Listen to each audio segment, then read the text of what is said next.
นี่ทุกคนอันนี้จะเป็นเฮือนเก่าเพิ่นเนาะ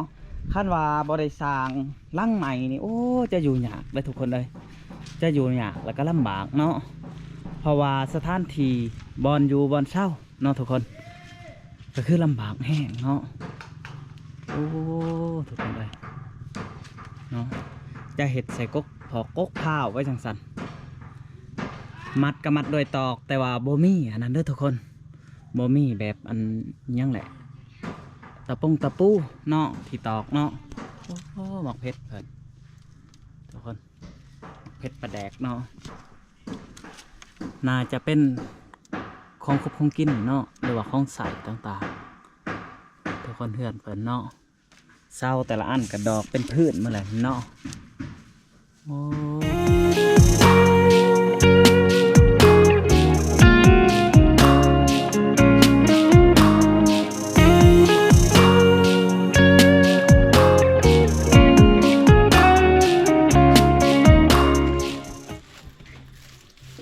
พี่น้องเอ้ย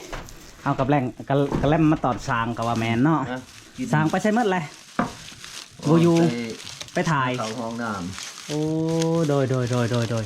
แผนเสลาเขาจะบ่มาส่งให้ก็เลยให้อ้ายเพิ่นเอารถไถไปแกเอาไปแกมาพอดีเลยตอนแรกโดยก็คือทั้งสางเพิ่นกะเฮ็ดอันนั้นอันนี้ทาเนาะทุกคนเนาะเพราะว่าที่แรกเพิ่นว่าสิแอมให้มันแล้วเลยทุกคนนี่เนาะมันบ่เทิงมันมืดก่อนก็ว่าแมนทุกคนเลือดแต่ชันๆนี่เฮาจะต่อบ่ไหลเนาะมันบ่เทิงคันเฮาสิต่อชันๆนี่ก็มันเป็นอันบ่งามทุกคนมันสั่นโผดเนาะก็เลยให้อ้ายเพิ่นเอารถไถไปแกะเอาทุกคนเพิ่นก็สิเฮ็ดคันได้ทาทั้งนี้เนาะโอ้เริ่มสิเสร็จสิ้นก็ว่าแมนทุกคนหรือว่าเริ่มสิสำเร็จแล้วแหละเนาะ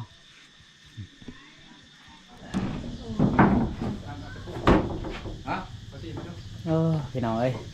เพิ่นสิใส่แผ่นเรียบแล้วทุกคนมาในเนาะก็คือเพิ่นสิใส่ในเนาะ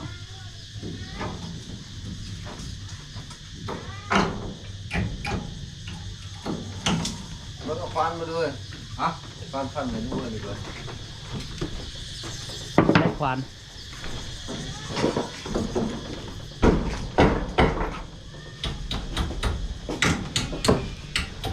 ขั้นว่าพาเซลามาแต่หวังเพศในทุกคนกะแรกและปันเนาะแต่ว่าพาเซลาเขาเจ้าบ่มาส่งพาเซลามีอยู่7 แผ่นและเพิ่นบ่มาส่งทุกคนก็คือเฮา5รถไถของสักบาทไปแขมาเนาะเพราะว่าสร้างเหล็กอยากให้มันแหลวไว้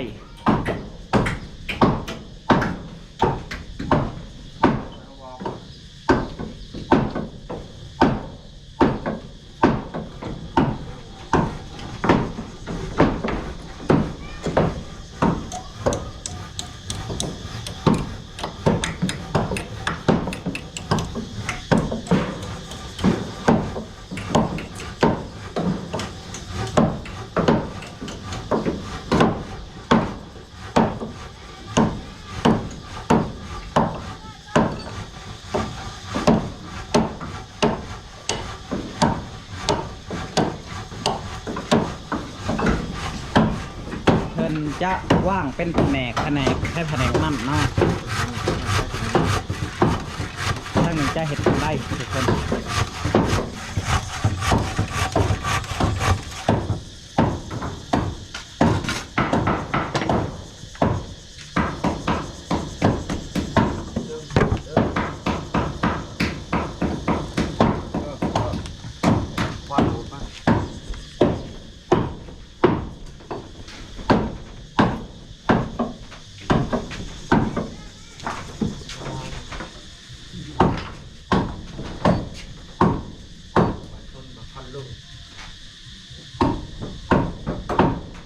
เริ่มเลยพี่น้องเอ้ย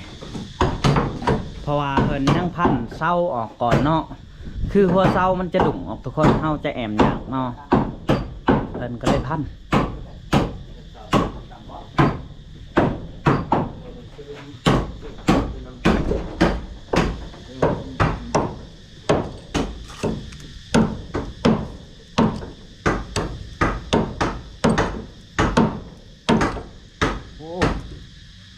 ยังหน้าอยู่เนาะ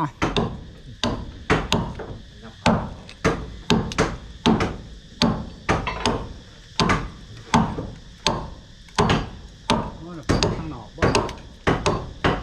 เส้นของมันไม่เหมาะมันเนาะ เด้อ เติม มาเส้นนะ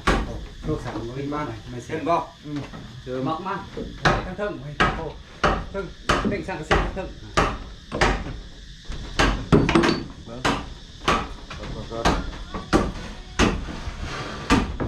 ดูบ่คือว่า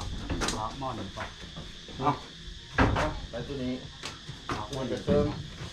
บาทหม้อ มัน หนึ่ง จะเติมบ่บ่ เอากินมากินมา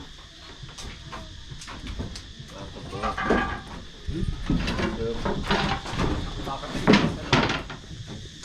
เริ่มสิสำเร็จเสร็จสิ้นแล้วเนาะทุกคนทางหน้านี่เนาะ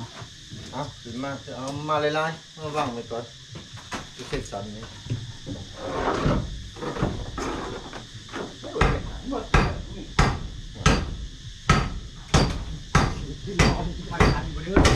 อันนี้พอโกเต้งอยู่เทิงน่ะ อยู่เทิงเพิ่นนะฮะเทิงอยู่ลังนี่ก็มี นี่ตัวสันบงห้องนอนนี่นะ เทิงหัวนี่แหละ ตัวสันมาใส่ตัวสัน แถมซองเท่าไหร่เนาะ3 เป็นไงมาเยี่ยมมันจะเป็นแต่ เด้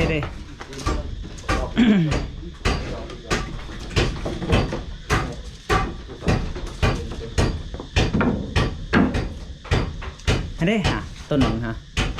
คือว่าเหงาอยู่ยำ นี่จะเนาะ เด้อเอามาเสริมไปได้เมื่อยบ่สัง เมื่อยดอก บ่เมื่อยบ่ ไม่ได้กินกันแล้ว อันโอ้ได้กินกระแลมคู่มือในบ่เมื่อยเลย บ่เมื่อยเลย ก็ยังมีข่าวดีอีกไดก็คือเงินที่สร้างเอา200,000กี่นี่ทั้งเอ่ยหน่อยว่าให้เพิ่นเลยต้มน้ำมัน โอ้ผมบอกขอบใจเพิ่นหลาย จังได้ก็ขอบใจเพิ่นเนาะ ๆขอบใจเพิ่นหลาย โอ้โดยทางสร้างก็ดีใจทุกคนเลยเพิ่นว่าให้เติมน้ำมันให้สร้างเติมน้ำมันเด้อเบาสัญญาว่าบ่ต้องไปฮักเพิ่นว่าบ่ให้ฮักขอบใจน้ำเพิ่นหลายๆเลยเนาะ ขอบใจน้ำเอ๋ยหน่อยเด้อขอมขอบใจละลายๆที่ส่งเสริม โดย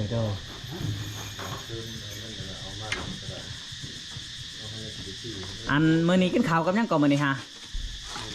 แกงหน่อไม้ แกงหน่อไม้เลยมีหยังแหน่ ไก่ตำบักหุง นั่นทุกคนเนาะก็คือทั้ง FC บอกมาว่าเบาสัญญาว่าเอาตำบักหุ่งให้สร้างเลยเด้อว่า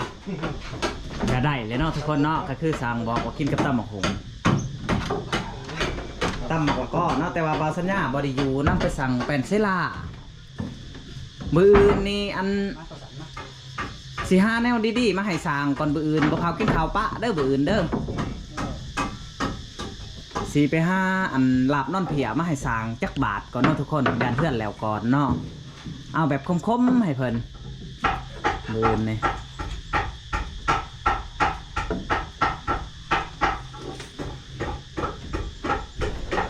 เพราะว่าแถวบ้านเฮามันผัดเป็นบ้านนอกเขาจะบริคายเนาะเฮาต้องไปหาซื้ออยู่เมืองพุ่นแหละทุกคนเลย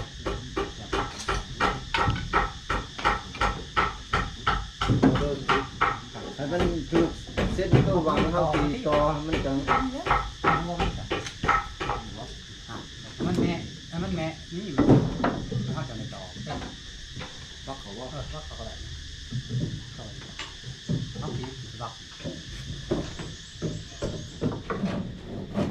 โอ้ทุกคนห่างเนาะอันนี้จะเป็นน้ำมาดงมาด้านทุกคนเลยไปเสร็จสิแล้วแหละ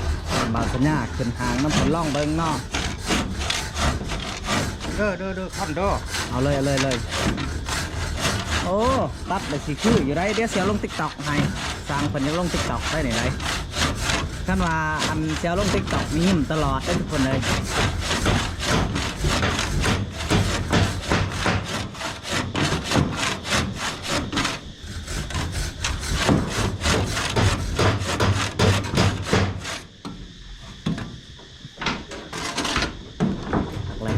คนเนาะบ้านเนาะ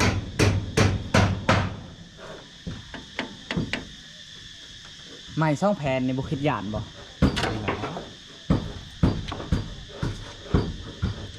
บางเฮือนไปเฮ็ดสูงกว่านี้บ่ สูงกว่านี้ สูงกว่านี้เนาะแล้วผลและไปหมวงผลแล้วเนาะโอ้ทุกคนเลยแต่ว่าเฮือนบอลมันสูงเฮือนข้างขา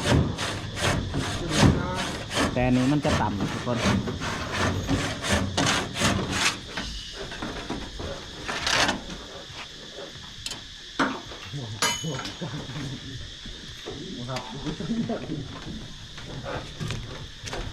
โอ้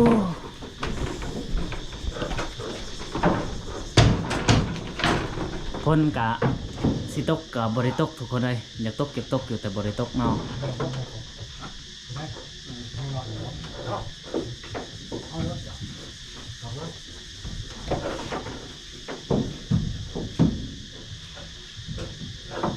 ยังอีกโบดอนกะพาเสลามา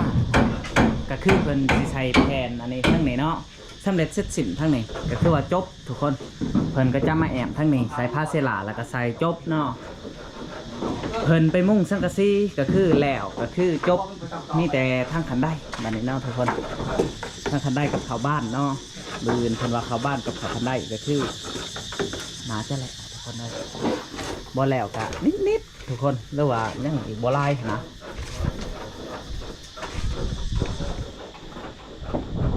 6 คูณ 6ทุกคนบัดเฮ็ดแล้วก็ใหญ่เติบเลยทุกคนเลย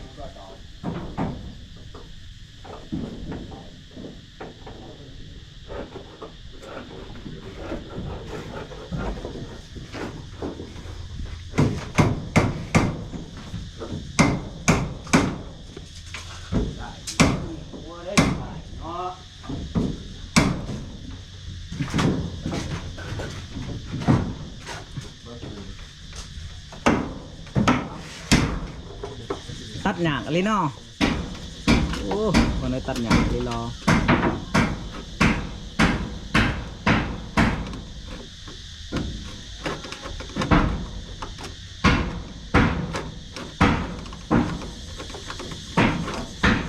มันจะทู่หยากเนาะเพราะว่ามันเป็นทุ่น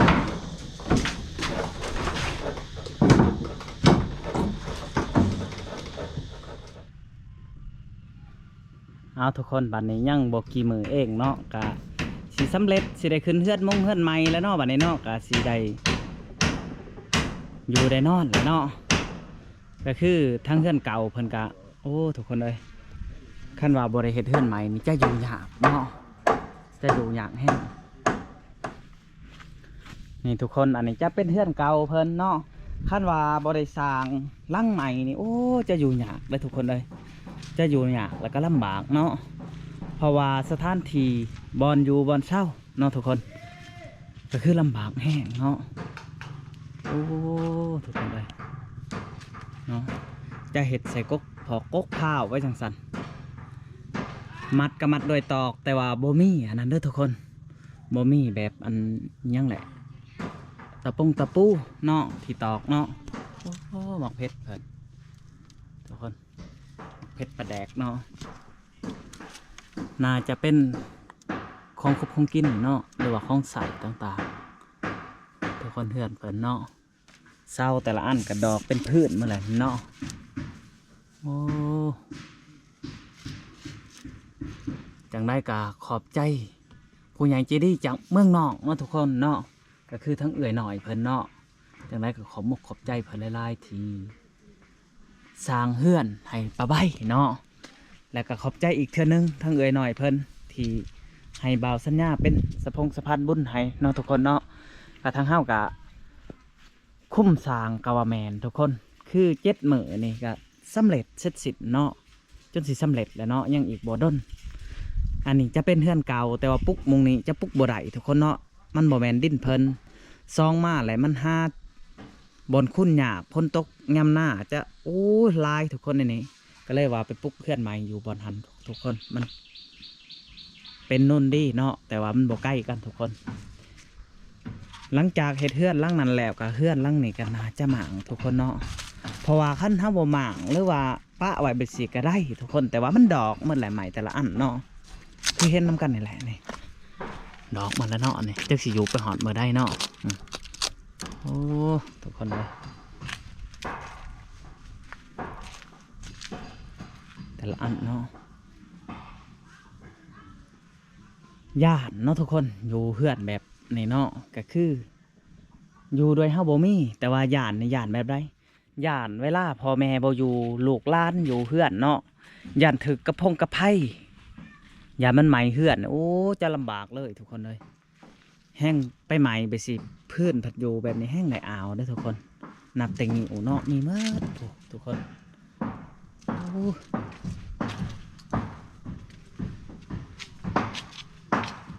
อันนี้จะเป็นเพื่อนร่างเก่าเพิ่นบอลไหวสบู่เนาะทุกคนมันจะเป็นหนามไปสิเนาะหงโยบ่าวสัญญาซื่อๆก็เตาะสบู่ให้เพิ่นก่อนจังอันเนาะทุกคนเนาะพอได้สบายในการเอาไว้ก็ว่าแมนเนาะโอ้พี่น้องจะเป็นผ้ากังเพิ่นเนาะนี่น่าจะนอนในนี้เมื่อคืนนี่ปลาใบเพิ่นเนาะเพราะว่าปลาเพิ่นนอนอยู่เทิงแต่เกาเพิ่นมานอนพี่โอ้ทุกคนเพิ่นเอาผ้าห่มแพร่ปกลงมานี่แหล้วเนาะลาจะค้นออกจากเฮือนหลังนั้นได้ยินข่าวดีว่าสิไปขึ้นเฮือนแล้วเนาะก็เลยเพิ่นค้นมาไว้นี่อีกอย่างกับมันหัวทุกคนย่านพ้นตกแล้วมันจะเปียกเนาะนี่จะเป็นเพกังเพิ่นทุกคนมันจะดึงแบบนี้เนาะทุกคนเลยบอลอยู่บอลเศร้าเอาทุกคนคลิปนี้กับบุ้มียังไล่เนาะจังได้กะฝากไปติดตามคลิปหน้าทุกคนอีกบอกกี่มือเองกะเพื่อนกะจะสำเร็จแล้วทุกคนจะสำเร็จเสร็จสิ้นกับว่าแมนกะจังได้กะอยากว่อนคอนแนมFCหลายๆฐานเนาะทุกคนเนาะจังได้กะเป็นกำลังใจให้เบาสัญญาที่ส่องหน่อยๆนี่ทุกคนคือทางเฮ้าอยากเห็ดอยากสร้างแถ่เนาะอยากไปสวยคนจนทุกคนความฝันของเบาสัญญาก็คืออยากไปหาสวยคนจนผู้ที่ทุกข์ยากเนาะก็คือบริสวยไล่กันเล็กๆน้อยๆก็สวยกันไปเนาะทุกคนเนาะขั้นFCทานได้เลยว่าผู้ใหญ่ใจดีทานได้ที่อยากสวยเรือของเขาเจ้าเนาะทุกคนเนาะกับเบาสัญญาพร้อมเป็นสะพานบุญให้ทุกคนคือแบบนี้แหละเนาะเบาสัญญาก็ดีอกดีใจน้ำเอื่อยเพลินทีไว้ใจเบาสัญญาเนาะจากได้ก็ขอบใจหลายๆเด้อผู้ได้เบิ่งคลิปเบาสัญญาก็ขอหายุมันควันเยินเฮ็ดเวียกเฮ็ดงานก็ขอให้สุขภาพเข้มแข็งแข็งแรงสู่เวียกสู่งานก็ขอให้อายุมันควันเยินหายเจ็บหายไข้หายพยาธิโรคไข้ FC ทุกทานเลยเถิดสาธุ